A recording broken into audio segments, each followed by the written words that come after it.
নমস্কার। রামকৃষ্ণ মঠ ও মিশনের পূজা Facebook page থেকে আজকে আমরা শুনব ঠাকুরের কথা। আজকে ঠাকুরের অন্যতম পার্ষদ স্বামী রামকৃষ্ণানন্দজি মহারাজ, শশী মহারাজ, তার জন্মদিন। তো সেই উপলক্ষে তাকে স্মরণ করে প্রণাম জানিয়ে তার কাছ থেকেই আমরা ঠাকুরের কথা শুনব। তিনি গুরুরূপে ঠাকুরকে কিভাবে পেয়েছিলেন সেই কথাই আজকে আমরা শুনছি।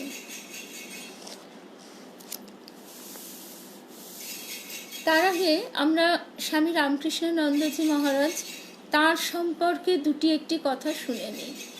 হুগলি জেলার ময়ালিছাপুর গ্রামবাসী বাপুলি উপাধিধারী শ্রীযুক্ত কালীপ্রসাদ চক্রবর্তীর 3 পুত্র ছিলেন, রামানন্দ, রাজচন্দ্র ও ঠাকুরদাস। রামানন্দের পুত্র গিরিশচন্দ্র ছিলেন শরৎচন্দ্র বা স্বামী শারদানন্দের পিতা, এবং রাজচন্দ্রের পুত্র ঈশ্বরচন্দ্র ছিলেন শশীভূষণ বা স্বামী রামকৃষ্ণানন্দের পিতা। অর্থাৎ একই পরিবারে দুজন এরম উচ্চকোটির সাধকের জন্ম, এটা কিন্তু ভাবা যায় না। শুধু ভাবা যায় না বললে ভুল হবে, এটি বিশেষ লক্ষণীয় যে এই যে সমাজে সন্ন্যাসী তাদের যে বিরাট ভূমিকা, তেমনি গৃহীদেরও বিরাট ভূমিকা, পরিবারের একটি বিরাট ভূমিকা। ঠাকুর সেই জন্য চেয়েছিলেন যে এবার যে সত্য যুগ তার আগমনের সঙ্গে সঙ্গে আরম্ভ হয়েছে, সেখানে গৃহী এবং সন্ন্যাসী উভয়ই ঈশ্বরানুভূতি লাভ করবে।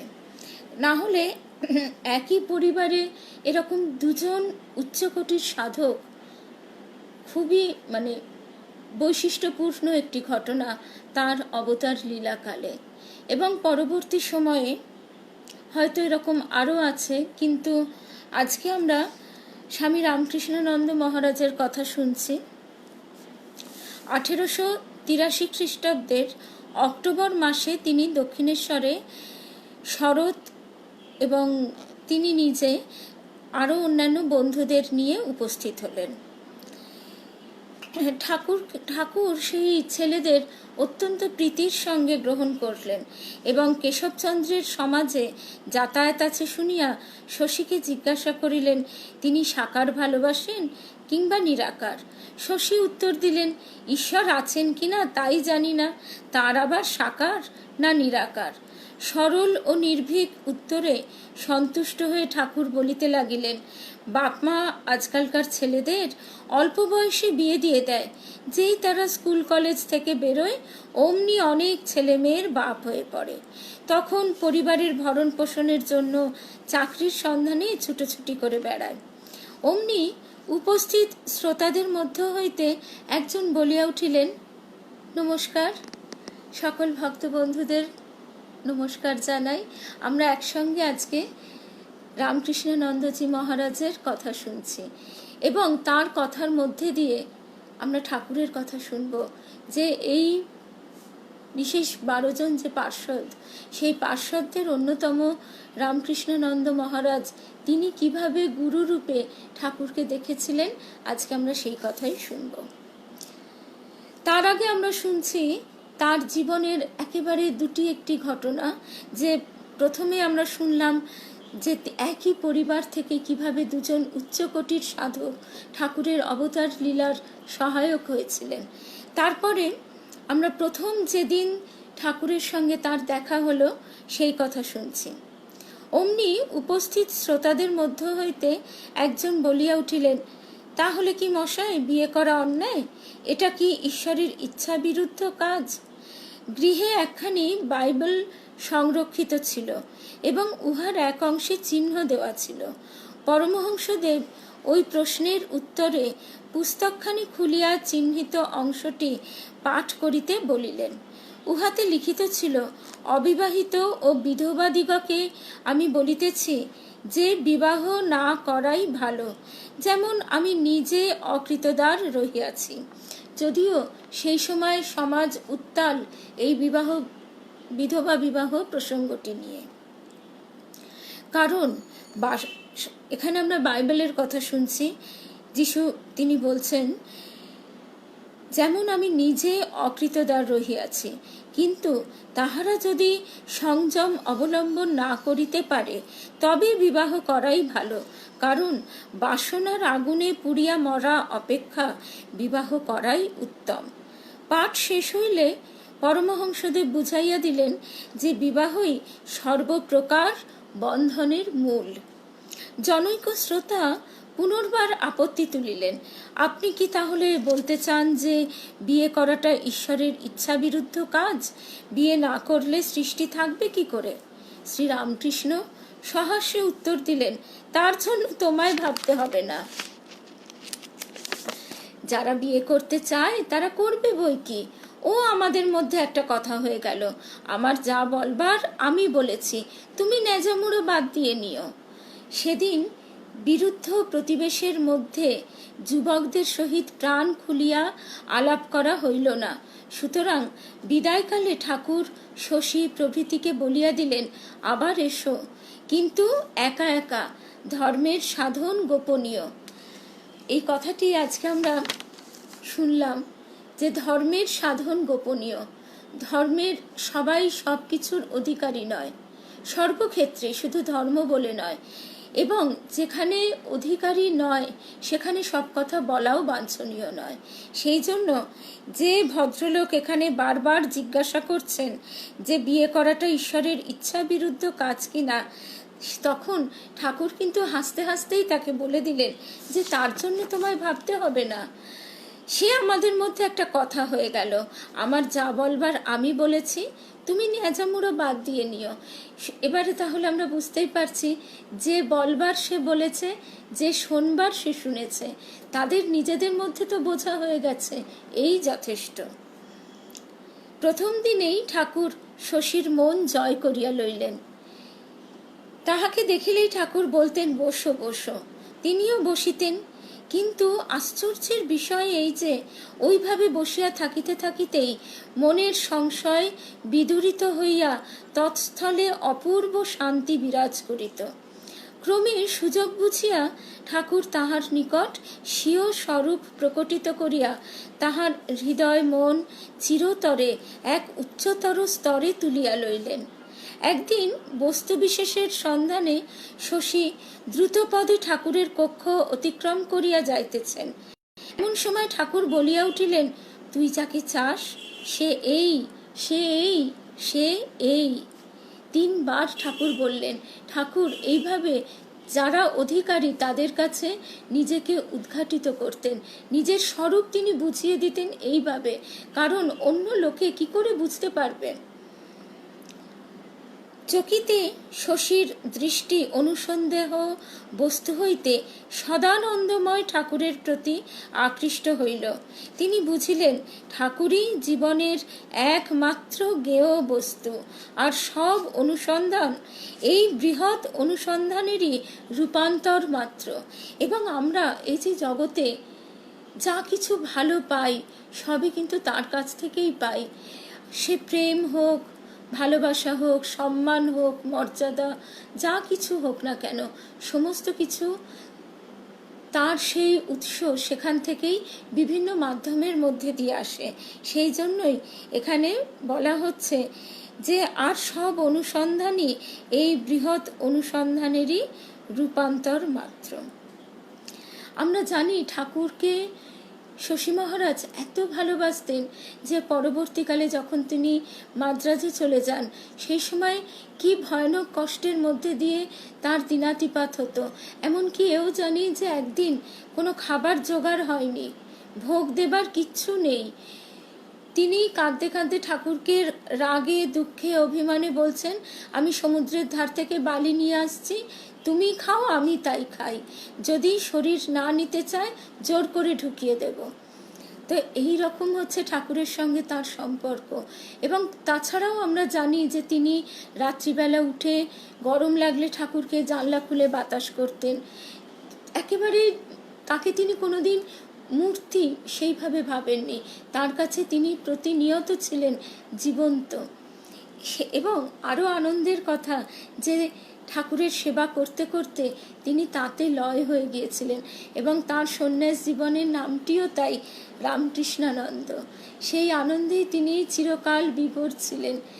গুরু শিষ্যে অভেদ সম্পর্ক। তা এই যে কথাগুলো আমরা শুনলাম, এই কথাগুলো আমরা শুনলাম শ্রী রামকৃষ্ণ ভক্তমালিকা এই গ্রন্থ থেকে, স্বামী রামকৃষ্ণানন্দ মহারাজের যে কথা সেখান থেকে। এবার আমরা শ্রী রামকৃষ্ণকে যে রূপ দেখিয়াছি স্বামী চেতনানন্দজি মহারাজের সম্পাদিত বইটি থেকে তিনি কিভাবে ঠাকুরের কথা বলছেন সেই কথা শুনব তার স্মৃতিচারণের মধ্যে দিয়ে। ঠাকুরকে তিনি গুরুরূপে কিভাবে দেখেছেন সেই কথাই আজকে আমরা শুনব।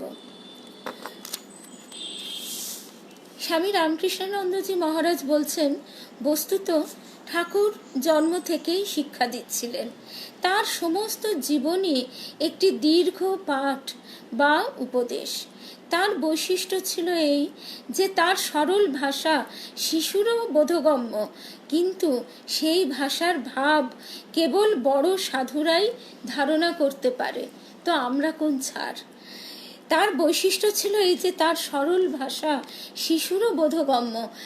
ঠাকুরের ভাষা এত সুন্দর, এত ছোট ছোট কথা উপমা, এত সুন্দরভাবে তার বোঝানো সংসারের প্রতিনিয়ত যে ঘটনা যা আমরা দেখতে পাই তার ভেতর দিয়ে, কিন্তু তার কথা বোঝা একরকম, কিন্তু সেই ভাব ধারণ করা ততটাই কঠিন। তাই তিনি বলছেন যে কেবল বড় সাধুরাই ধারণা করতে পারবেন। অর্থাৎ আমরা যত নিজেদের শুদ্ধ করতে পারবো ততই আমরা কিন্তু ঠাকুরের কথাগুলো আমাদের কাছে পরিস্ফুট হবে, আমরা ততটাই বুঝতে পারবো।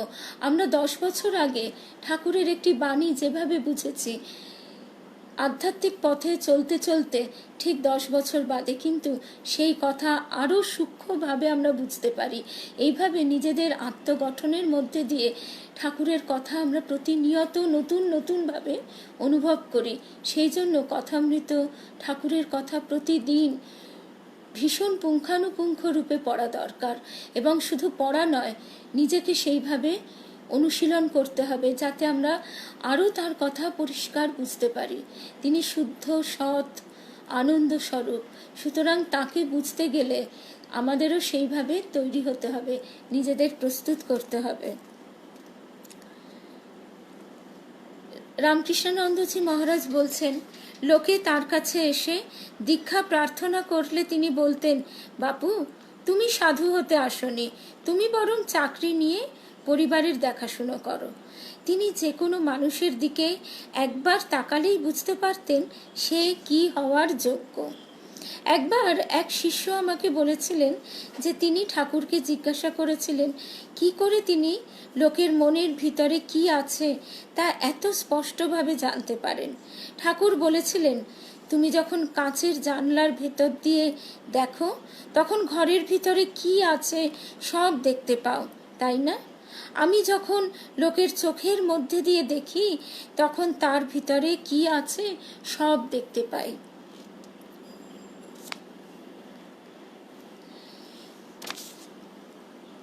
তাছাড়া তখন ঠাকুর যে পূর্ণ ব্রহ্ম নারায়ণ, তিনি বুঝবেন কি তার ভেতরেই তো আমাদের যা কিছু অস্তিত্ব। সুতরাং এখানে আমরা কথাটা এইভাবে শুনছি, তিনি অবতার রূপে জীবত্বের প্রলেপ দিয়ে নিজেকে আবৃত করে এসেছেন। তো সেই জন্য আমরা এখানে অবাক হয়ে ভাবছি যে তিনি আমাদের কি করে বুঝতে পারছেন। শ্রী রামকৃষ্ণ তার কথাবার্তায় ও আচরণে খুব সতর্ক ছিলেন। শ্রী রামকৃষ্ণ কখনো ধর্ম সম্বন্ধে বক্তৃতা দিতেন না। তিনি যদি কোথাও যেতেন তবে কেবল ভক্তদের সঙ্গে আনন্দ লাভের জন্য, তার এই ভাব ছিল। কিন্তু যখন তাদের মধ্যে থাকতেন তখন জগন্মাতা তাকে ভর করে কথা বলতে আরম্ভ করতেন। তখন শ্রোতৃবৃন্দ অল্প সংখ্যক বা বহু সংখ্যক যাই হোক না কেন কিছু এসে যেত না। তিনি তো আনন্দ স্বরূপ। সুতরাং তিনি যদি কোথাও যেতেন তবে কেবল ভক্তদের সঙ্গে আনন্দ লাভের জন্য।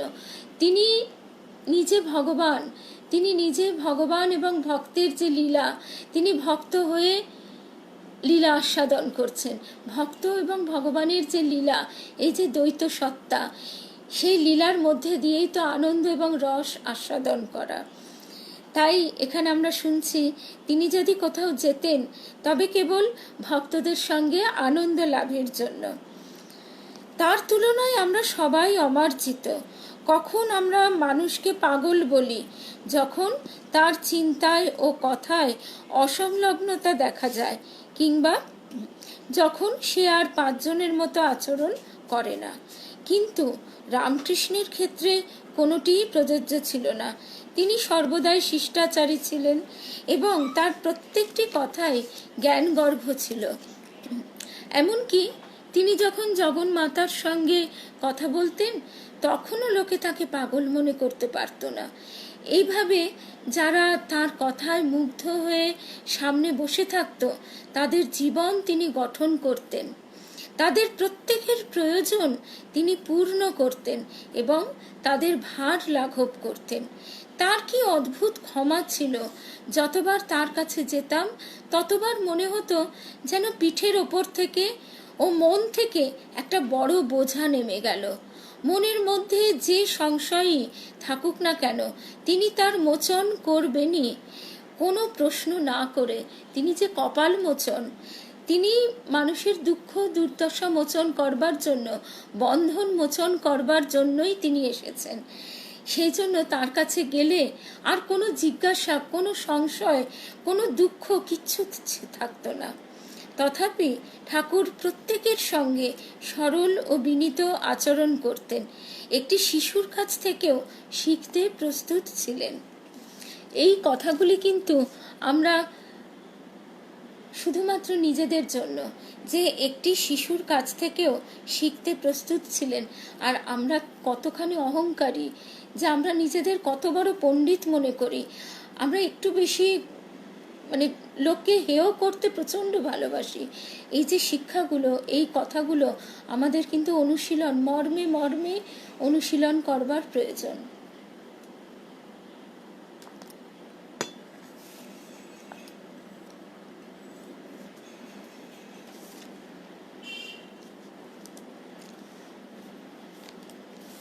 যখন ঠাকুর সীতা সম্বন্ধে বলতেন তখন তিনি সম্পূর্ণরূপে সীতা হয়ে যেতেন। তার সঙ্গে সীতার কোনো পার্থক্য থাকতো না। যখন বৈষ্ণব ভক্তেরা আসতেন তখনই তিনি শ্রী গৌরাঙ্গের মতো হয়ে যেতেন, তার মতো আচরণ করতেন ও কথা বলতেন। এমনকি ও রূপ ধারণ করতেন। সাদৃশ্য এত নিকট হতো যে ভক্তেরা তার সামনে সাষ্টাঙ্গে প্রণাম করে বলতেন, আপনার মধ্যে আমরা শ্রী গৌরাঙ্গকে দেখতে পাই। আমরা ঠাকুরের যে ছবি দেখতে পাই, সে ছবি যদিও আমাদের মহা সৌভাগ্য যে আমরা অবতার লীলার থেকে খুব একটা দূরে সরে যাইনি, তার কাছে কাছেই আছি এবং সেই ফটোগ্রাফ আমরা দেখতে পাই। কিন্তু সেই ফটোগ্রাফের মধ্যে একেই তখন ক্যামেরা সেরকম উন্নত ছিল না, আর তার মধ্যে তার কতটুকু ভাব প্রকাশ পেয়েছে। আমরা মহেন্দ্রনাথ দত্ত, স্বামীজির ভাইয়ের শ্রী রামকৃষ্ণ অনুধ্যান, এই বইটিতে আমরা পাই, বুঝতে পারি যে তার মধ্যে থেকে সে কি অসাধারণ জ্যোতি নির্গত হতো এবং তার দেহ থেকে সেই জ্যোতি নির্গত হয়ে তরঙ্গাকারে ঘরের দরজা পেরিয়ে গলিপথে প্রবাহিত হতো। না হলে এত মানুষ কিভাবে আকৃষ্ট হয়েছিল।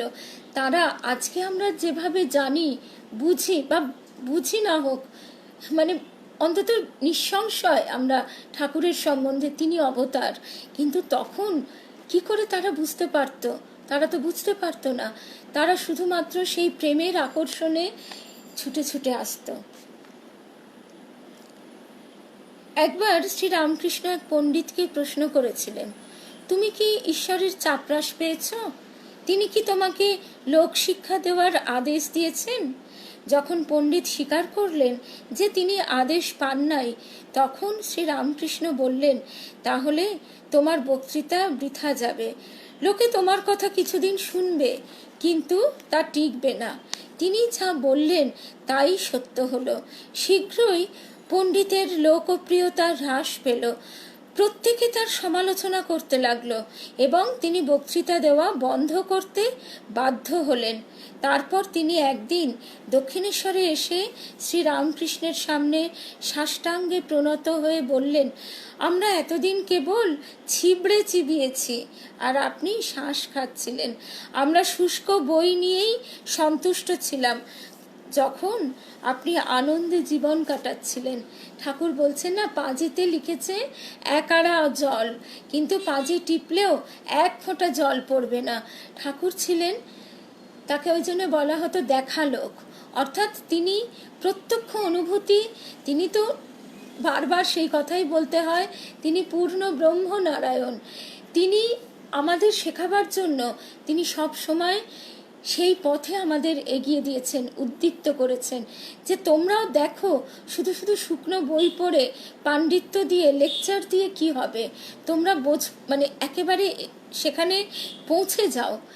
তাকে একেবারে মায়েরই বলছি, তাকে দেখা যায় এই কথা ঠাকুর যখন বলছেন তিনি সত্য স্বরূপ। এইভাবেই তো তিনি আমাদের উদ্দীপ্ত করতেন যে তোমরাও এগিয়ে যাও, তোমরাও দেখতে পাবে। একবার কৈকার সম্প্রদায়ভুক্ত একজন তার কাছে এসেছিলেন, খ্রিস্ট ধর্মাবলম্বী, এবং যেই শ্রীরামকৃষ্ণ যীশুখ্রিস্ট সম্বন্ধে বলতে আরম্ভ করলেন, লোকটির দুই চোখে অশ্রুধারা নেমে এলো। তিনি ভূপতিত হয়ে ঠাকুরের পদযুগল জড়িয়ে ধরে কেঁদে বললেন, আপনার মধ্যে আমি যীশুখ্রিস্টকে খুঁজে পেয়েছি। একইভাবে যখন মুসলমানেরা তার কাছে আসতেন তখন তিনি নিজেকে মোহাম্মদের সঙ্গে এমনভাবে সম্পূর্ণরূপে একীভূত করে ফেলতেন যে তারা তার মধ্যে মোহাম্মদকে দেখতে পেতেন। তথাপি এই সমস্ত বিভিন্ন অভিব্যক্তির পিছনে সর্বদা সেই এক শ্রীরামকৃষ্ণই বিরাজ করতেন। স্ফটিকের মধ্যে দিয়ে যদি আলো উৎসারিত হয়, আলো পার হয়ে আসে, তখন যখন আলো পার হয় স্ফটিকের মধ্যে দিয়ে ঝলমল করে, নানা রকম রং দেখা যায়, 7 রং দেখা যায়। তেমনি ঠাকুরের মধ্যে দিয়ে 7টি রং কেন, অনন্ত রং বিচ্ছুরিত হতো। যে যে ভাব নিয়ে তার কাছে যাবে সে সেই ভাবটিই পাবে। তিনি সমস্ত ভাব নিয়ে জড়ো করে বসেছিলেন সবাইকে বিলিয়ে দেবার জন্য। আজও কিন্তু সেই একই ঘটনা ঘটে চলেছে। বৈষ্ণবদের স্বভাব ছিল ভজন কীর্তন করা, এবং তারা শ্রী রামকৃষ্ণকে পরমহংস জ্ঞানে একবার তাদের সভায় আমন্ত্রণ করেছিলেন। তারা যে ঘরটিতে মিলিত হয়েছিলেন সেখানে একটি উচ্চ আসন ছিল, যাকে শ্রী গৌরাঙ্গের আসন বলা হতো। তাদের প্রথা ছিল গান আরম্ভ করার পূর্বে শ্রী গৌরাঙ্গকে আবাহন জানানো, তিনি যেন অবতীর্ণ হয়ে তার আসন গ্রহণ করেন, অন্যথা তারা মহাপ্রভুকে যথোচিত স্তব স্তুতি করতে পারতেন না। তারা বিশ্বাস করতেন যে তিনি সত্য সত্যই নেমে এসে সেই আসনে উপবিষ্ট হন। আমরা যখন ঠাকুরের কথা আলোচনা করি, ঠাকুরের কথা শুনি, বলি, ভাবি, যদি সেই ভাবনা সত্য সত্যই ব্যাকুল হয় তাহলে কিন্তু তিনি সত্যি আবির্ভূত হন। এবং সেই জন্যই এক একদিন আমরা দেখি যে গায়কের গান হয়তো উত্তীর্ণ হয়ে গেল অদ্ভুত ভাব রাজ্যে। কেন? সেদিন তার ভাবের সঙ্গে, মানে শিল্পীর ভাবের সঙ্গে ঠাকুরের ভাবের যে যোগসূত্র একভাবে মিলে গিয়েছিল। এই যে এক সুরে মিলে যাওয়া, এই সুর মিলিয়ে নিতেই আমাদের সদা সর্বদা সজাগ থাকতে হবে। এবং এই সুর যদি আমরা একবার বেঁধে নিতে পারি নিজেদের জীবনে, তাহলে আমরা যেখানেই থাকি না কেন সদা সর্বদাই তাকে অনুভব করতে পারবো। এবং এইটি যদি আমরা তার কাছে প্রার্থনা করি, তিনি কিন্তু ভক্তের জন্য সর্বদা ব্যাকুল। তিনি নিজেই আমাদের ভরে দেবেন। সেই যে কুঠির ছাদ থেকে তিনি ডাকতেন, ওরে আয়রে কে কোথায় আছিস, আজও কিন্তু আমরা কান পাতলে সেই ডাক শুনতে পাই। কিন্তু আমরা শুধু সংসারেই কান পেতে থাকি, কে কি বললো, কে কি করলো, এই নিয়ে। যেদিন আর এখানে বাবলি দত্ত লিখছেন প্রেমের ঠাকুর, তার যে প্রেমময় ক্ষমাময় রূপ, এই রূপের কিন্তু কোনো তুলনা হয় না। এই রূপের কাছে, এই বিগলিত রূপের কাছে যে কোনো মানুষ গলে যেতে বাধ্য। যেদিন ঠাকুর ওখানে উপস্থিত হলেন, তারা তাদের আবাহনী আরম্ভ করলেন, যেখানে সেই আমরা বৈষ্ণবদের আখড়ার কথা শুনছি, যেখানে শ্রী গৌরাঙ্গের আসন, একটি উচ্চ আসন ছিল, সেই আসনের কথা আমরা শুনছিলাম, যে তাদের প্রথমত গান আরম্ভ করবার পূর্বে শ্রী গৌরাঙ্গকে সেখানে আবাহন জানানো হতো যে তিনি সেখানে যেন অবতীর্ণ হয়ে আসন গ্রহণ করেন, তাহলে তাদের যে ভজন কীর্তন তার যথার্থ হবে। যেদিন ঠাকুর ওখানে উপস্থিত হলেন, তারা তাদের আবাহনী আরম্ভ করলেন এবং তিনি তৎক্ষণাৎ দাঁড়িয়ে সেই পবিত্র আসন গ্রহণ করলেন। তিনি কৃপা করে তাদের কাছে স্বরূপ উপলব্ধি ঘটিয়ে দিচ্ছেন, তার স্বরূপ উদ্ঘাটিত করছেন, কিন্তু তারা কি বোঝবার মতো তো উপযুক্ত নয়। তাই কেউ কেউ ভাবলেন কাজটা তিনি ঠিকই করেছেন, আবার কেউ কেউ কিন্তু প্রচণ্ড বিরক্ত হলেন, ক্ষুব্ধ হলেন। তাকে অনেকেই উচ্চকোটির সাধু বলে জানতেন, কিন্তু অনেকেই ভীষণ রকম ক্ষুব্ধ হলেন তাকে সমাধিস্থ দেখে, এবং সম্ভবত তার সঙ্গী হৃদয়ের ভয়ে অবশ্য তারা বাধা দিলেন না, কারণ বলিষ্ঠ ও দীর্ঘকায় হৃদয় ঠাকুরের দেহরক্ষক ছিলেন। সভা চলতে থাকলো, কিন্তু শ্রীরামকৃষ্ণ তার আসনেই রইলেন। যারা ক্ষুব্ধ হয়েছিলেন তাদেরও কিছু করবার রইল না। ঠাকুর নিজেকে ভক্তের কাছে প্রকাশ করবার জন্যই এইবার এই ধরার ধুলিতে অবতীর্ণ হয়েছেন, এবং যারা সেখানে ভক্তরা উপস্থিত ছিলেন তাদের আন্তরিকতা, ঐকান্তিকতা নিশ্চয়ই ছিল, সেই জন্য তিনি সেখানে নিজেকে মেলে ধরলেন। যারা ঠাকুরের শ্রী গৌরাঙ্গের আসন গ্রহণ করায় আপত্তি জানিয়েছিল, তাদের মধ্যে ছিলেন কাল্লার বিখ্যাত সাধু ভগবান দাস। তিনি অত্যন্ত স্পষ্টভাবে তার অসম্মতি প্রকাশ করেছিলেন। কিছুদিন পরে শ্রীরামকৃষ্ণদেব যখন শুনলেন যে ভগবান দাস তার বিরুদ্ধে অনেক কথা বলছেন, তিনি তার কাছে যাওয়ার ইচ্ছা প্রকাশ করলেন। মথুরবাবু একটি নৌকার ব্যবস্থা করলেন এবং তারা রওনা হলেন। কিন্তু মথুরবাবু কেবল বলতে লাগলেন, বাবা, তুমি কেন ওই লোকটার কাছে যেতে চাইছো? সে যেভাবে কথা বলেছে তাতে বোঝা যায় যে সে অত্যন্ত অসৎ লোক। আমরা কেন তার কাছে যাব? আমরা সবাই সেখানে থাকলে ঠিক এই কথাই বলতাম, আমরা মানুষকে ক্ষমা করতে, ভালোবাসতে জানি না। কিন্তু ঠাকুর আমাদের সেই শিক্ষাই দিচ্ছেন যে সে তো না বুঝে বলেছে, তার সেই বোধটাই তৈরি হয়নি, তাই তিনি সেখানে যাওয়ার জন্য উৎসুক। এবং শুধু তাই নয়, আমরা এরপরে দেখছি যে এই ভগবান দাস, সাধু ভগবান দাস, তিনি কিন্তু উপলব্ধি করেছেন ঠাকুরকে। কিন্তু শ্রীরামকৃষ্ণ উত্তর দিলেন, মথুরবাবুকে বলছেন, চলো আমরা যাই। যখন তারা গন্তব্যস্থলে পৌঁছলেন, তখন নিজে না নেমে হৃদয়কে দেখতে পাঠালেন সাধুটি তাকে অভ্যর্থনা করতে আগ্রহী কিনা।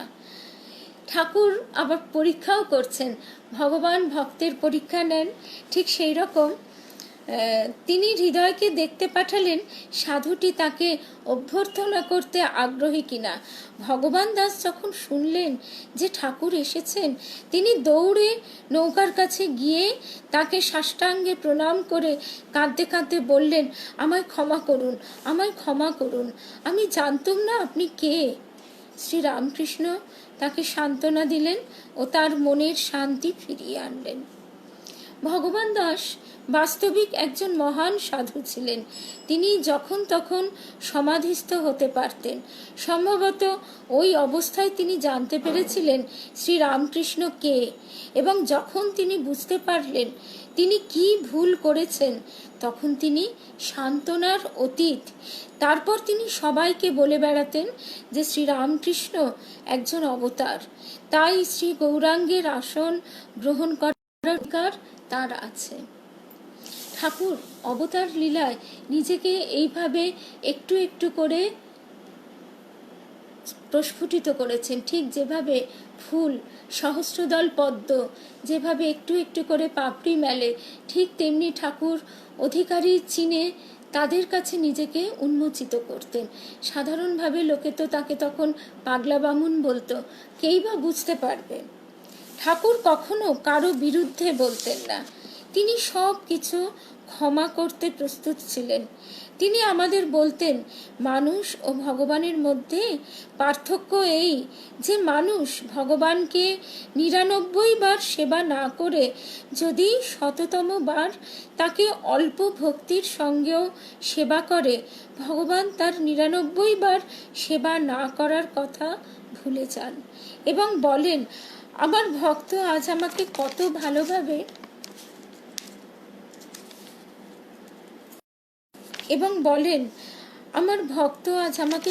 ভালোভাবে সেবা করেছে। কিন্তু একজন মানুষ যদি আরেকজন মানুষকে ৯৯ বার সেবা করে ১০০তম বার সেবা না করে, তাহলে সে ৯৯ বারের উত্তম সেবা ভুলে গিয়ে বলে, ওই পাজি লোকটা আমাকে একদিন সেবা করেনি। কারো মধ্যে যদি সততার লেশ মাত্র থাকতো, শ্রীরামকৃষ্ণ শুধু ওইটুকুই দেখতেন এবং বাকি সব কিছুই উপেক্ষা করতেন। আমাদের গুরুদেবের কাছে আমরা শুনতাম যে তিনি গুরুদেব বলতেন, ঠাকুর বলেন যে যার মধ্যে তিনি বিন্দু দেখেন তাকে তিনি সিন্ধুতে পরিণত করেন, এবং এবারে তার এমনই লীলা যে তিনি জোয়ারের জলস্রোতের মতো ভক্তদের হৃদয়ে হৃদয়ে প্রবাহিত হবেন। না হলে আমাদের ক্ষমতা কি?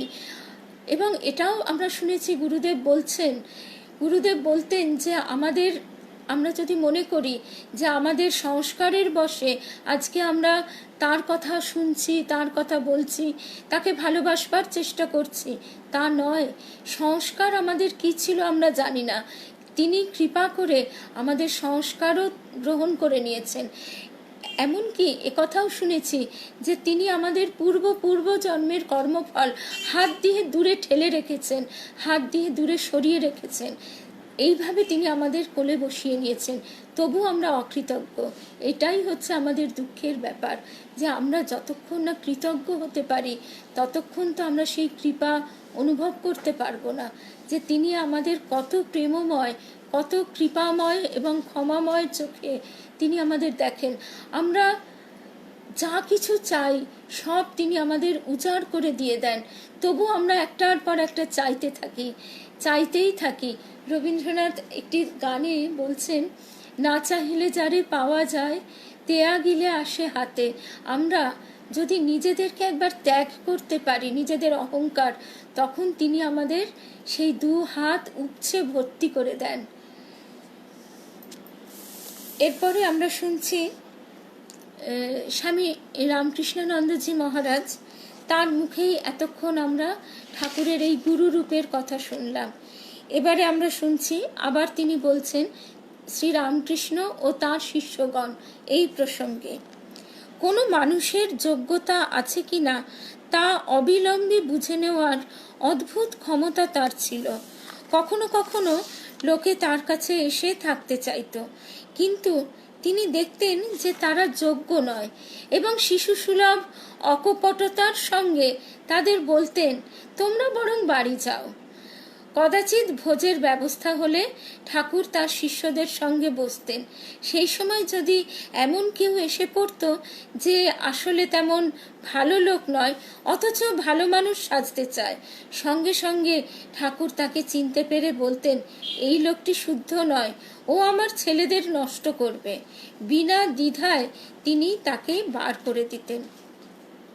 তিনি যখন তার বিশিষ্ট শিষ্যদের সঙ্গে থাকতেন, তারা একসঙ্গে কথা বলতেন, গান গাইতেন ও খেলতেন। কি সুন্দর কথা! ঠাকুর, আমরা জানি, এই রামকৃষ্ণানন্দজি মহারাজের কথাতেই আমরা পরে শুনবো, তিনি একদম শিশুর মতো, ছেলে মানুষদের সঙ্গে খেলা করতেন। এবং আমরা এর আগেই একবার শুনলাম প্রথম দিকে যে অধিকারী না হলে সেখানে সব কথা বলা যায় না, সব কথা সেখানে প্রকাশ করা উচিত নয়। তার কারণ সে বুঝতেও পারবে না, শুধু বুঝতে পারবে না নয়, তার অপব্যাখ্যা করবে। শুভ সন্ধ্যা। অপব্যাখ্যা করবে। সেই জন্য শুধুমাত্র তার যারা উপযুক্ত অধিকারী শিষ্য তাদের সঙ্গে তার এই মধুর লীলা চলত। আর আরেকটাও কথা এখানে আমরা শুনলাম যে তাদের ক্ষেত্রে তিনি অকপটে বলে দিতেন, তোমরা বরং বাড়ি যাও। আমরা এও শুনেছি কতজনকে তিনি বলতেন, তোমরা এখন বিল্ডিং টিল্ডিং দেখো গে। তো এইভাবে তিনি তাদের মনে দুঃখ না দিয়ে, তারা বুঝতে পারতো না, তাদের তিনি ভালোবেসেই তাদের সরিয়ে দিতেন। কেননা তাদের সেই জন্মটা ঘুরে আসতে হবে, তাদের তখনও সোজা পথ ধরা হয়নি। আমরা ওই যে কলুর চোখ বাঁধা বলদের মতো বৃত্তাকারে ঘুরতে ঘুরতে এগোই। হয়তো আমাদের এক এক জন্ম পার হতে অনেক সময় লেগে যায়, সেই একই অবস্থায় ঘুরতে থাকি। এ জন্মে আমরা কিছুই এগোলাম না, তাহলে আমরা পরের জন্মে কি করে আবার এগোতে পারবো? আবার সেই একই রকমভাবে ঘুরপাক খাই। এইভাবে ঘুরপাক খেতে খেতে একটু একটু করে আমাদের পথ এগিয়ে যায় সোজা পথে। কিন্তু ঠাকুর এবার এইটি করেছেন, তার যে অবতার লীলা, তিনি বাহাদুরি কাঠ, তিনি সবাইকে সঙ্গে নিয়ে যাবেন। এবারে শুধু ঘাস আর বাঁশ ছাড়া সবাই তরে যাবে, একথা তিনি বলছেন। তো সেই জন্যই আমাদের গুরুদেবের কাছে শুনেছি যে তিনি আমাদের সমস্ত কর্মফল, সমস্ত সংস্কার দূরে সরিয়ে রেখে কাছে টেনে নেন।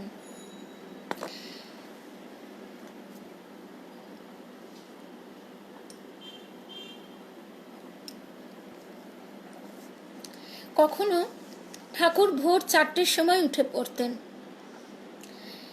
ও তার আগে আরেকটি আছে, তিনি যখন তার বিশিষ্ট শিষ্যদের সঙ্গে থাকতেন, তারা একসঙ্গে কথা বলতেন, গান গাইতেন ও খেলতেন।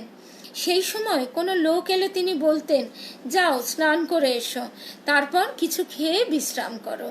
তারপর বেলা 2টোর সময় তিনি কথা বলতে আরম্ভ করতেন এবং 5-6 ঘন্টা অবিরাম উপদেশ দিতেন। কখন থামবেন তিনি জানতেন না। কখনো ঠাকুর ভোর 4টের সময় উঠে পড়তেন এবং তার ঘরে যেসব শিষ্যরা শুয়ে থাকতো তাদের ডেকে বলতেন, কি করছিস তোরা, নাক ডাকাচ্ছিস, ওঠ, আসনে বসে ধ্যান কর। কখনো বা মাঝরাত্রে উঠে পড়তেন, তাদের ডেকে তুলতেন এবং তাদের দিয়ে সারা রাত গান ও কীর্তন গাওয়াতেন। সব শিষ্যেরা তখনও পর্যন্ত অল্প বয়স্ক ছিল, যে বয়সে তাদের চরিত্র গঠন করা যেত 19-20 মধ্যে, সেই রকম বয়স। 2জন ছিল 16-র কাছাকাছি। ঠাকুর তাদের সঙ্গে এমনভাবে খেলতেন যেন তারা শিশু। তিনি খুব আমোদে ছিলেন। একদিন এক আগন্তুক দেখলেন পঞ্চবটিতে একটি ছেলের পিঠের উপর দিয়ে অন্যেরা লাফিয়ে যাচ্ছে এবং ঠাকুরও তাই করছেন। কখনো বা ঠাকুরের পিঠের উপর দিয়ে ছেলেরা লাফিয়ে যাচ্ছে। কখনো কখনো তিনি এমন অনুকরণ করতেন যে ছেলেরা হেসে গড়িয়ে পড়ত। পরে আবার গম্ভীর হয়ে ভোরের অনেক আগে তিনি তাদের ডেকে দিয়ে মাদুরের উপর বসিয়ে ধ্যান করাতেন।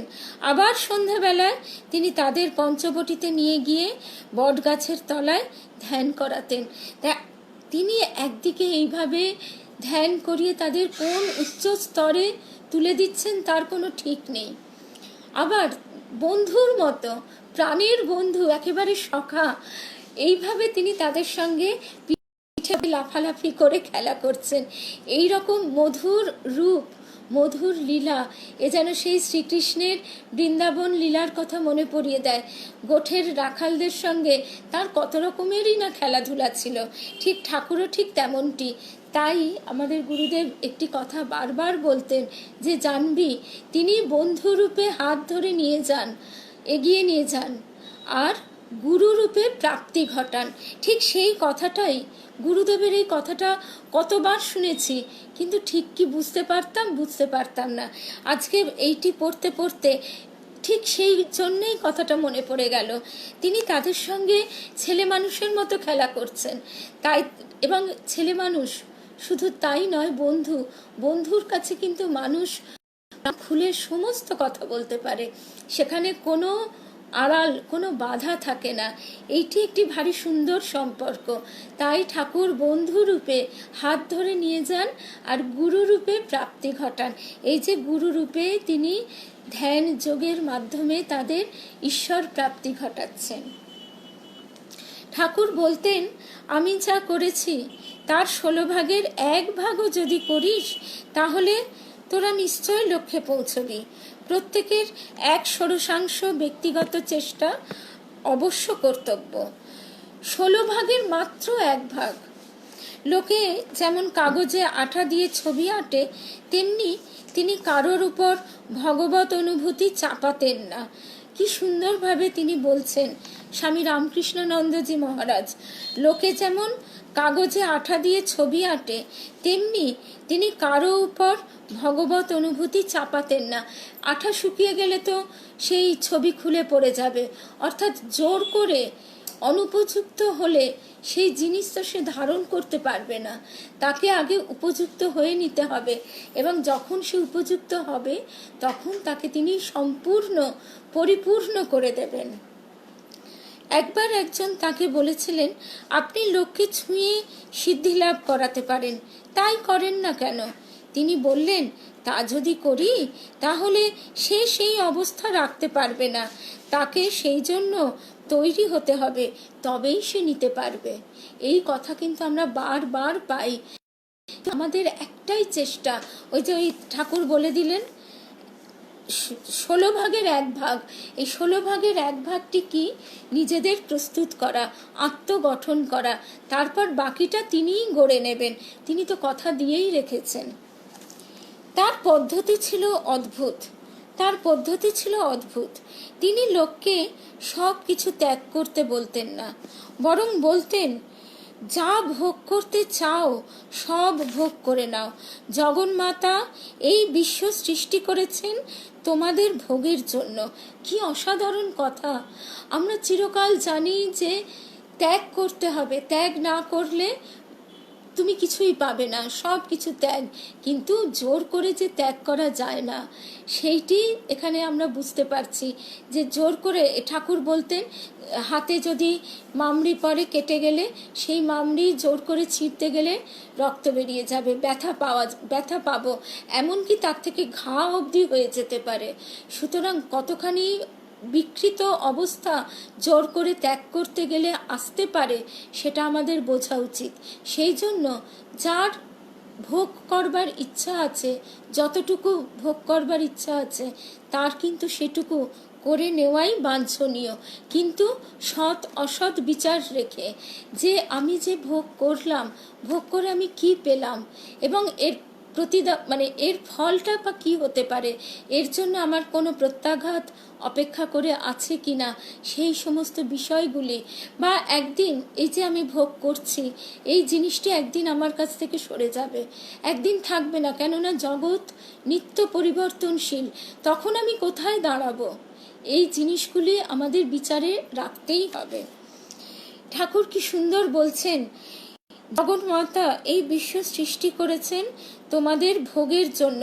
এই যে আমরা স্বামী, স্ত্রী, বন্ধু, সন্তান, সুন্দর কিছু, কত কিছুর মধ্যে দিয়ে আমরা ভোগ করি।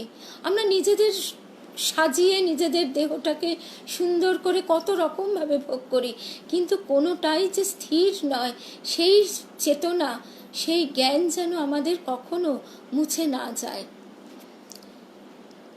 তারপরে ঠাকুর বলছেন, কিন্তু ভোগ করবার সময় সর্বদা মনে রেখো যে মায়ের কৃপাতেই এটা হচ্ছে, তোমাদের চেষ্টায় নয়। এটি আরেকটি অসাধারণ কথা, যে আমি যা পেয়েছি সব কিন্তু তার কৃপায়। আজকে আমি যেখানে বসে আছি সমস্ত কিছু তার কৃপা। এইটি যদি আমরা কৃতজ্ঞ চিত্তে না বুঝতে পারি, শুধু মুখে বললাম যে আমি কৃতজ্ঞ, তা নয়, নিজের অনুপরমাণুতে এটি অনুভব যেদিন আমরা করতে পারবো, সেদিন কিন্তু আমরা কিছুতেই আর উদ্ধত অহংকারী হতে পারবো না। নিজের সুখভোগের সময় কখনো মাকে ভুলো না, জেনে রেখো এটা তারই দান। যে আমরা যার মধ্যে দিয়ে যা কিছু পাচ্ছি সবই কিন্তু তার দান। সেই উৎস কিন্তু এবং অবিচল। সেখান থেকেই আমরা এই যে এর আগে শুনলাম, ঠাকুর যার যে যেরকম তার কাছে ঠিক তেমনটি রূপ ধারণ করতেন, কখনো গৌরাঙ্গ, কখনো যিশু, কখনো মোহাম্মদ। ঠিক সেই রকম আমরা যার কাছ থেকে যা পাই সবই কিন্তু তারই দান, তারই কৃপা, তারই ভালোবাসা। এইভাবে মায়ের সম্বন্ধে সজাগ হওয়ার ফলে স্বামী রামকৃষ্ণানন্দজি মহারাজ বলছেন, এইভাবে মায়ের সম্বন্ধে সজাগ হওয়ার ফলে লোকটি ক্রমে ইন্দ্রিয় উপভোগের প্রতি সম্পূর্ণরূপে বিতৃষ্ণ হয়ে যেত। আমরা যদি এইভাবে ভাবতে শিখি, ভাবতে চেষ্টা করি, তাহলে সত্যি ঠাকুর যে বলেছেন আমরা যত পূর্ব দিকে এগোবো পশ্চিম দিক তত পিছনে পড়ে যাবে। তখন আমরা আর এই স্থূল আনন্দের জন্য লালায়িত হব না, এই স্থূল ভোগের মধ্যে বন্দি থাকব না। কেননা এইভাবে ভাবতে ভাবতে কখন হঠাৎ তিনি তার অমৃত এক ফোঁটা পাবেন, এবং একবার যদি সেই অমৃত আনন্দের স্বাদ কেউ পেয়ে যায় তখন সে কিছুতেই আর সেই চিটেগুড়ের পানা পছন্দই করবে না। আমরা তো এমনি আমাদের সংসারেও দেখি, একবার আমরা আমাদের ছোটবেলায় কি এসি থাকতো না, কিন্তু এখন আমাদের এমনই এসির আরামে অভ্যাস হয়ে গেছে যে এখন আমাদের ফ্যান পছন্দ হয় না, ফ্যানের হাওয়া। একবার ভালো জিনিসটি কেউ যদি পেয়ে যায় তার কি আর একটু কম জিনিস, খারাপ জিনিস ভালো লাগে না। ঠিক সেই রকমই আমরা যত এগিয়ে যাব সূক্ষ্ম থেকে সূক্ষ্মতর ততই কিন্তু অনেক বেশি আনন্দের উপভোগ আমরা করতে পারবো। আমরা সেটা চেষ্টাও করি না, বুঝতেও পারি না। তাই আমরা এই ছোট্ট বাঁধা গণ্ডির মধ্যে কূপমণ্ডুকের মতো বদ্ধ হয়ে থাকি আর মনে করি এইটাই বুঝি জীবন। ঠাকুর কখনো আমাদের বলতেন না এটা ঠিক নয়, বরঞ্চ বলতেন যা আনন্দ কর, আমি এর জন্য দায়ী। তিনি আনন্দ স্বরূপ, তিনি আনন্দ করতে বলবেন না তো কে বলবেন? এবং বলছেন যে আমি এর জন্য দায়ী, মানে তিনি ভক্তের সমস্ত ভার, সে অতীতে যা করেছে, যা ভুল করেছে, সব দায় তিনি নেবেন। তিনি জানতেন যে সাংসারিক সুখের মধ্যে কোনো দোষ নেই। কি অপূর্ব কথা! তিনি জানতেন যে সাংসারিক সুখের মধ্যে কোনো দোষ নেই। এই সুখ আস্বাদন করে তার সন্তানেরা এর অসারতা বুঝতে পারবে এবং শুধু উচ্চ আনন্দেই তৃপ্তি লাভ করবে। আমাদের গুরুদেবের কাছেও আমরা ঠিক এই কথাই শুনেছি।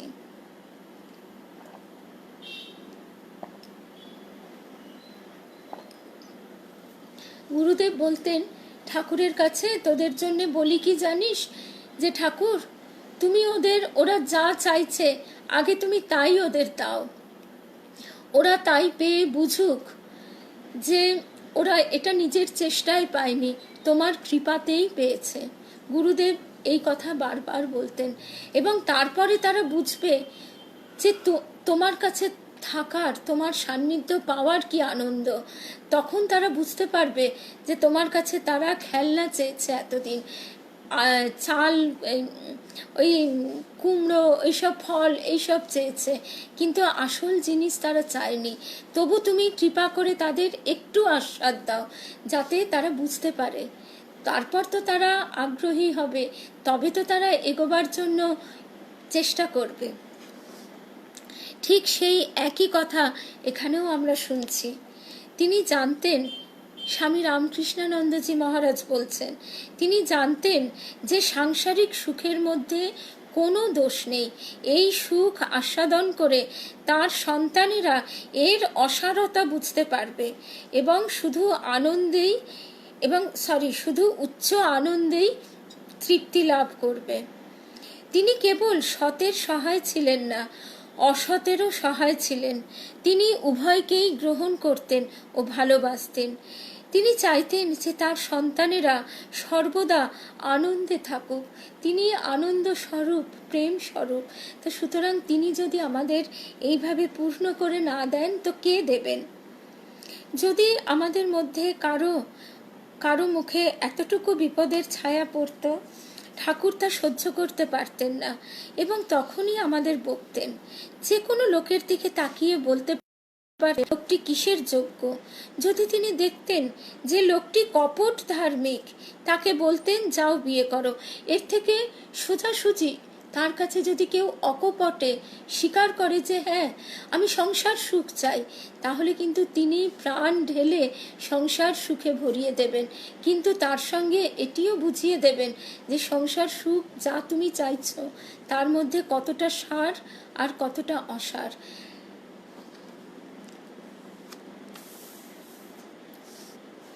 একসময় একটি অত্যন্ত গরিব ছেলে প্রায় রোজই শ্রীরামকৃষ্ণের কাছে আসত, কিন্তু ঠাকুর তার আনা কোনো খাবারই খেতেন না।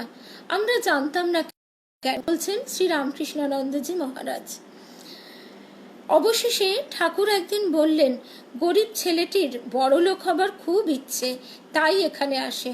ঠিক আছে, ওর খাবার একটু চেখে দেখি। এই বলে তিনি খাবারের এক টুকরো খেলেন। তারপর থেকেই ছেলেটির আর্থিক অবস্থার উন্নতি হতে লাগলো। বর্তমানে সে কলকাতার অবস্থাপন্ন লোকেদের মধ্যে একজন। আরেকটি ঘটনা শুনব, যে ঠাকুরের কৃপা, তার কাছে যে যা চায় ঠাকুর কিন্তু অকপটে চাইলে তাকে সেইটি দিয়ে দেন।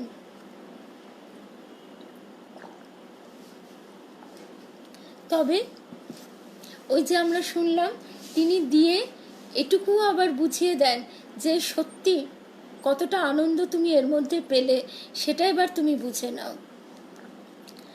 ঠাকুর কোনো লোককে ত্যাগ করতে বলতেন না, কিন্তু তার মনকে এমন দিকে পরিচালিত করতেন যে সে স্বেচ্ছায় ত্যাগ করত। এইটি হচ্ছে অসাধারণ কথা। এই কথাও গুরুদেবের কাছেও আমরা শুনেছি। গুরুদেব আমাদের জীবনেও এমন ঘটনা ঘটিয়ে দিয়েছেন যে সেই ঘটনার মধ্যে দিয়ে চলতে চলতে সে বুঝতে বাধ্য যে আমরা কি চাই, কি পাই, এবং সেটি চেয়ে আমরা কি পেলাম, তার সারবত্তা কতখানি, এটি সে বুঝতে বাধ্য। কারণ জীবন হচ্ছে সবচেয়ে বড় শিক্ষক। কজন মানুষ জীবনের প্রথম অবস্থায় সমস্ত ত্যাগ করে সন্ন্যাস জীবন গ্রহণ করতে পারে? তারা অনেক উচ্চ আধার, তবেই না তারা সেই পথে প্রথম থেকেই অগ্রসর হতে পারে। আর আমাদের কি হয়, আমাদের এই সংসারে ঘা খেয়ে খেয়ে বুঝতে হয় কোনটা সার কোনটা অসার। আমরা ছোট থেকেই সমাজের কাছে এটাই শিখি যে তুমি ভোগী হও, ত্যাগী হও। এই শিক্ষা আমাদের কজন দেয়? ঠাকুর কোনো লোককে ত্যাগ করতে বলতেন না, কিন্তু তার মনকে এমন দিকে পরিচালিত করতেন যে সে স্বেচ্ছায় ত্যাগ করত। ওই যে ঠাকুর যেমন বলেছেন, সহজে যেটা খসে যাবে, যেমন নারকোল গাছের বেল্ল যখন সহজে তখন টুক করে ঝরে যায়, তখন কোনো টানাটানির দরকার হয় না, স্বেচ্ছায় ত্যাগ হয়। আমি সুফি সম্প্রদায়ের কবিদের রচনা, স্বামী রামকৃষ্ণানন্দজি বলছেন, আমি সুফি সম্প্রদায়ের কবিদের রচনা সৌন্দর্যের অনেক প্রশংসা শুনেছিলাম, তাই ওইগুলোর মূল ভাষায় পড়বার জন্য ফার্সি শেখার সংকল্প করলাম। অনেক ফার্সি পাঠ্যপুস্তক কিনে খুব অধ্যবসায়ের সঙ্গে পড়তে আরম্ভ করলাম। যখন দক্ষিণেশ্বরে যেতাম প্রায়ই ঠাকুরের সেবা করার চেষ্টা না করে ঘরের এক কোণে গিয়ে বইগুলো নিয়ে বসতাম। একদিন তিনি আমাকে ডাকলেন, কিন্তু আমি শুনতে পেলাম না। তাকে দ্বিতীয়বার ডাকতে হলো। তার কাছে যেতে তিনি বললেন, তুই কি করছিলি? আমি বললাম। তিনি বললেন, যদি ফার্সি শিখতে গিয়ে নিজের কর্তব্য ভুলে যাস, তাহলে যেটুকু ভক্তি আছে সেটুকুও চলে যাবে। এই যে কথাগুলি, এই কথাগুলি আমরা তো শুনে নিলাম, কিন্তু আমরা কতটা বুঝতে পারলাম? রামকৃষ্ণানন্দজি তিনি ফার্সি শেখবার জন্য তখন উদ্গ্রীব, কারণ তিনি সেই কবিদের রচনা সৌন্দর্যের কথা শুনেছেন। একদিন দক্ষিণেশ্বরে সেখানে ঘরের কোণে বসে সেই বইগুলো নিয়ে বসেছেন, ঠাকুরের সেবা করবার চেষ্টা না করে। তিনি ডাকলেন, কিন্তু তিনি শুনতে পেলেন না। তাকে দ্বিতীয়বার ডাকতে হলো। তার কাছে যেতে তিনি বললেন, তুই কি করছিলি? আমি বললাম। তিনি বললেন, যদি ফার্সি শিখতে গিয়ে নিজের কর্তব্য ভুলে যাস, তাহলে যেটুকু ভক্তি আছে সেটুকুও চলে যাবে। বেশি কথা নয়, কিন্তু ওইটুকুই যথেষ্ট ছিল। তখনও পর্যন্ত আমি প্রায় 15-20 টাকার বই কিনেছিলাম, এবং সেই যুগে 15-20 টাকা কিন্তু অনেক টাকা। কিন্তু সবই গঙ্গায় ফেলে দিলাম, এবং 14 বৎসর কোনো বই পড়িনি। কেবল মাদ্রাজে আসার পর আবার পড়তে আরম্ভ করলাম, কারণ সেখানকার লোকেরা পাণ্ডিত্য দেখতে আগ্রহশীল। কি অসাধারণ অনুভূতির কথা, এবং কি অপূর্ব কথা! এই কথা আমাদের প্রত্যেকে, এর কোনো ব্যাখ্যার প্রয়োজন নেই। কথা তিনি পরিষ্কার বলে দিয়েছেন। এবার আমাদের নিজেদের ভাব অনুযায়ী, নিজেদের বোধ অনুযায়ী বুঝে নিতে হবে যে তিনি 14 বছর কোনো বই পড়েননি, এবং সেই 14-15-20 টাকার বই গঙ্গায় ফেলে দিয়েছিলেন। আবার মাদ্রাজে গিয়ে কেন পড়তে আরম্ভ করলেন? যে সেখানকার লোকেরা পাণ্ডিত্য দেখতে আগ্রহশীল। পাণ্ডিত্য মানুষের অহংকারের একটা বিরাট বিরাট একটা আচ্ছাদন, ভয়ঙ্কর একটা আচ্ছাদন। আবার এই কথা যে আমরা একটু আগে শুনলাম, যে ঠাকুর বলছেন না যে তুই কি করছিলি, তখন সেই উনি ফার্সি বই পড়ছেন, সেই কথা শুনে বলছেন, ঠাকুর বলছেন, যদি ফার্সি শিখতে গিয়ে নিজের কর্তব্য ভুলে যাস, তাহলে যেটুকু ভক্তি আছে সেটুকুও চলে যাবে। এই প্রসঙ্গে শিবনাথ শাস্ত্রী, তার কথা মনে পড়ে যায়। শিবনাথ শাস্ত্রী তিনি ব্রাহ্ম সমাজের একজন, কি বলতো, তাদের একজন আর কি, ব্রাহ্ম সমাজে তারা আর কি বক্তৃতা দিতেন, লেকচার দিতেন, তাদের যে আচার্য বলা হতো, তিনি একজন আচার্য ছিলেন শিবনাথ শাস্ত্রী। তো এবারে তাকে ঠাকুর বারবার ডেকে পাঠাচ্ছেন, লোক দিয়ে ডেকে পাঠাচ্ছেন, কিন্তু তার আর আশা হয় না। একদিন ঠাকুর নিজে সেই পথে যেতে যেতে শিবনাথ শাস্ত্রীর বাড়িতে গিয়ে দেখা করলেন, এবং একদম কাজ ঘেঁষে তিনি তার স্মৃতিচারণায় বলছেন, ঠাকুর একদম আমার কাজ ঘেঁষে এসে বললেন, কি গো, দক্ষিণেশ্বরে যাও না কেন? তখন শিবনাথ শাস্ত্রী উত্তরে বলেছিলেন যে এই নানা কাজের ব্যস্ততায় থাকি, ব্রাহ্ম সমাজের কাজকর্ম থাকে, তাই যেতে সময় পাই না, যাওয়া হয়ে ওঠে না। তখন ঠাকুর হেসে বলেছিলেন যে ধুত্তর তোমার কাজ, যে কাজে বন্ধুর কথা ভুলে যাও, যে কাজ করতে গিয়ে বন্ধুকে ভুলে যাও, সে কাজ ছেড়ে দাও, সে কাজের কোনো প্রয়োজন নেই। তো সুতরাং আমরা যেন কখনো বৃথা কাজে সময় নষ্ট না করি, এইটি আমাদের বিশেষভাবে মনে রাখতে হবে। আমরা যদি যে কাজটা করছি সেই কাজটা তার কাজ মনে করে করতে পারি, তবেই তাকে স্মরণ করা হয়। তা না হলে তার থেকে আমরা দূরে সরে গেলাম। আমরা পথ চলছি, তিনি আমার সঙ্গে আছেন, তিনি আমার আগে আগে আছেন, এটা যদি আমরা সব সময় ভাবতে পারি, তাহলেই তার সঙ্গ পাওয়া যায়। না হলেই তো তার থেকে আমরা দূরে সরে গেলাম। সেই জন্য তিনি আমাদের বাড়ি বাড়ি সজাগ করছেন, আমরা কোনো সময় যেন বন্ধুকে ভুলে না যাই। আর একটি ঘটনা শুনে আজকে আমরা শেষ করব। স্বামী রামকৃষ্ণানন্দজি মহারাজ বলছেন, একটি ছেলে প্রায়ই ঠাকুরকে দর্শন করতে দক্ষিণেশ্বরে আসত। একদিন ঠাকুর তাকে মন্দিরে নিয়ে গিয়ে বুক ছুঁয়ে ঈশ্বর দর্শন করালেন। পরে ঠাকুর বলেছিলেন যে ছেলেটি এই জন্মে ঈশ্বর লাভ করতে পারবে না, কিন্তু তিনি ওকে দেখাতে চেয়েছিলেন পরের জন্মে ও কি লাভ করবে, যাতে সে তার জন্য প্রাণপণ চেষ্টা করতে উৎসাহিত হয়। আমার মনে আছে একবার তিনি একটি ভক্তের কর্মফল নিজে গ্রহণ করেছিলেন এবং 6 মাস ধরে কঠিন শারীরিক পীড়া ভোগ করেছিলেন। তিনি তো কত জনের কত পাপ নিজে দেহে ধারণ করে নিয়েছিলেন, সেসব তো আমরা জানি। কিন্তু তবু কি আমাদের মনে হয় না যে আমরা যদি তাকে সত্যি এতটুকু ভালোবাসতে পারি, তাহলে কেন তিনি আমাদের পাপ ধারণ করবেন, কেন তিনি আমাদের পাপ গ্রহণ করবেন?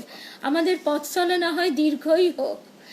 আবার এই যে আরেকটি কথা আমরা শুনলাম, যে ছেলেটিকে তিনি বুক ছুঁয়ে ঈশ্বর দর্শন করালেন, সেই উচ্চ অনুভূতি তিনি একবার একটুখানির জন্য এনে দিলেন, যাতে তার সেই আগ্রহ, সেই অনুসন্ধিৎসা থেকে যায়, সেই তীব্রতা, ব্যাকুলতা থেকে যায়।